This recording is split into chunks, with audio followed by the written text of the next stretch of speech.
Hi there, I'm Chris Epting. I'm the author of many books, including several high-profile memoirs. I have a couple of them here to show you. I did a book with John Oates from Collen called Change of Seasons.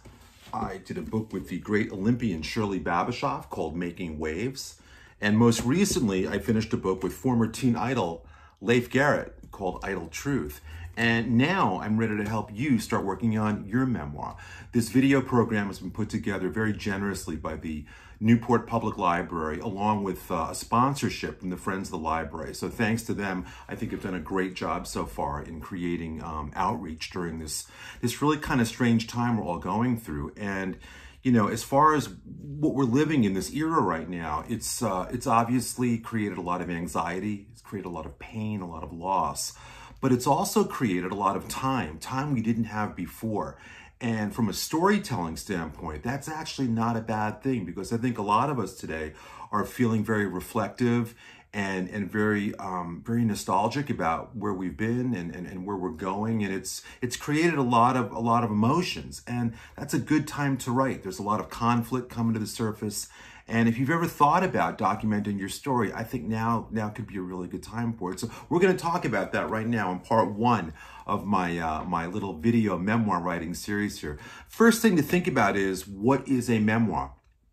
There's some confusion sometimes, I think, in comparing a memoir to an autobiography, which it's not. An autobiography is basically a soup to nuts look at a life. It's everything from beginning to end. And a memoir is far more selective. Think of a memoir as an opportunity to go in and document the really most important times of your life and use those stories to represent the rest of your life. So, I mean, for instance, there was a book written a number of years ago called My Week with Marilyn, and it was a memoir about a week that somebody spent with Marilyn Monroe, just a week.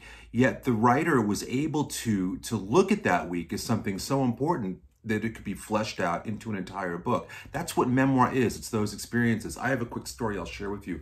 When I was young, about fourth grade or so, growing up in New York, in Westchester County, just north of New York City, in fourth grade, I decided I wanted to be a writer. That was my dream.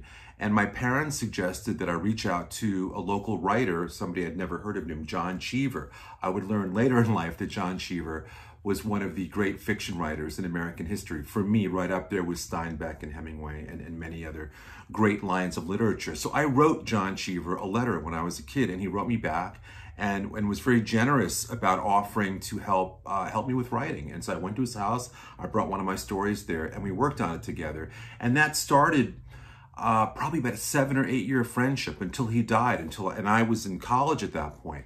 And like, I've been thinking lately that that's a memoir that I've started to write right now, because I look at that chunk of my life. It sort of hits me now later in life, just how meaningful that was, that relationship with the great John Cheever. But there's an example of what a memoir is. It's that period of time where something so profound happened that I wanted to document it. So I'm working on that right now. So that's what a memoir is. Again, it's being selective and finding those sweet spots in your life that you feel really represent who you are and what you've done. Now, why do people write memoirs? There's a lot of reasons. For a lot of people, it's about setting the record straight, you know, telling a story the right way, the way they want the story out there. For others, it's just sort of finding meaning in an often chaotic world. Writing your memoir can create that sort of anchor that you need sometimes. For others, it's about re-witnessing the most vital stages of their lives. It could be building self-esteem, learning how to forgive yourself. Writing a memoir can serve as a form of confession in a lot of ways. You know, it varies. You're going to think long and hard about why you're doing this, and it's a good thing to think about. And through what we'll be talking about, hopefully you'll arrive at reasons, and it can be more than one reason. I mean, honestly, people can have a variety of reasons for finally deciding to write. I've been giving a memoir class for a number of years, and I love listening to people's reasons, because in any classroom, you can have somebody who's trying to create a narrative for their grandchildren, and then right next to them, somebody that wants to be on the New York Times bestseller list writing about their time in the military. And both are valid reasons to write. It really doesn't matter where you want the writing to go. What's important is getting the stories out of you, getting them on paper.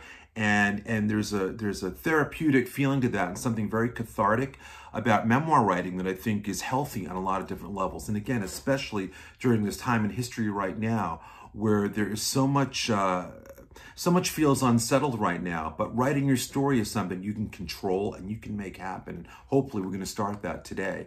So, okay, so that's some reasons why people write a memoir.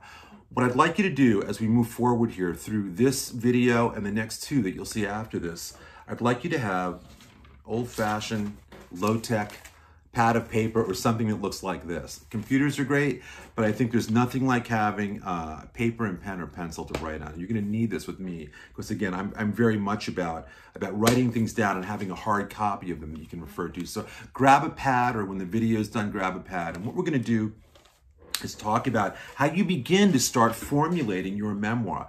Now, for me, what's important, I think for any writer, is your environment. And you want to be able to write in a place where there are a few distractions, where you can really be at one with your thoughts. And that means, you know, no computer, unless you're writing on a computer, of course, which I do as well.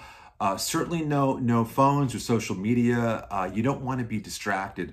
Writing, and especially memoir writing, involves sort of a deep immersion in your past and deep thought and traveling. It's like time traveling back across different phases of your life. So you want to find that place either at home or outside where you know that can be your comfort spot, where you're not going to be bothered and you can really afford to sit and just start thinking and dreaming back over your life. So the first thing we're going to do, once you've got your paper or something to write on, we're going to think about phases of your life. Okay, every life can be divided up into segments, and this is up to you.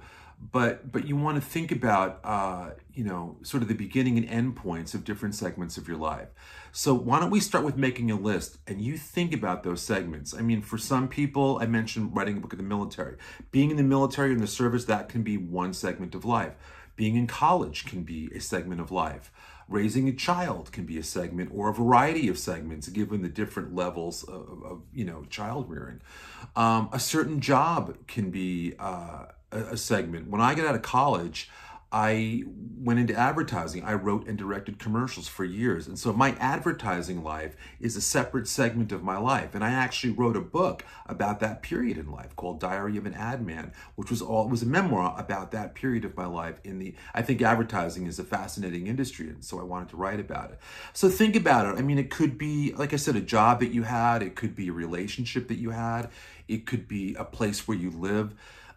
Everyone's going to have different segments. As far as how many you want to have, I would think you'll probably land, most people seem to land on around 5, 6, or 7 in that area of different segments of your life. So you want to make a list of those segments, okay? Now, once you've got those, the next step we're going to take is you're going to want to think about the people within those segments that affected you. These are the characters in your play, and your life is like a play. You're the starring, you know, you're the star of that show, but all of the other people around you are the supporting cast. And so in addition to the list of segments of your life, next what you're going to do is make lists of people that are attached to those segments. So for instance, when I wrote my book about advertising, I thought back to not just associates, people I worked with in advertising, but clients that we had, different directors that I worked with to shoot commercials. There were lots of different really colorful characters beyond just the office where I worked that made those stories interesting. So you want to think now about who those people are and what they meant to you and how they helped bring your stories to life. So again, now you've got your list of segments of your life. Beneath that, for each segment, you're going to make a list of the different people that are related to that segment. The next step, I think, is most important once those two are out of the way, and that is thinking about the stories that came out of those segments. Every segment of your life has got a set of special stories. When I say story, I mean an event that has a very distinct beginning, middle, and end. Now, in the next video, we're going to talk about, I'm going to show you how to actually build a story out of these people and places and things. But for now, I want you to focus on the events that are related to those segments, okay? So again, this is where you really want to sit and daydream and go back in time and think about what were the stories that impacted you that you still remember vividly, that you still learned something from or that taught you something back then.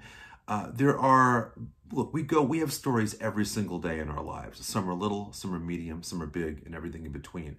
I want you to think about the ones that resonate with you still, that may have changed your course of life, that may have brought you everything you ever dreamed of, or perhaps cost you everything you ever dreamed of. Again, stories don't have to be all positive in nature. We don't have a good story without good conflict. So you want to think about stories that resonate for a variety of reasons. That's really going to form the basis of your memoir, are those stories. We're going to lean back on the segments of your life and the characters, but it's the stories. That's what makes a memoir, the special stories from your life. So you've got some homework to do now. You've got your list of segments, your list of characters, and most importantly, your list of stories. Where we're going to go from there in the next video, again, we're going to show you how to build a story.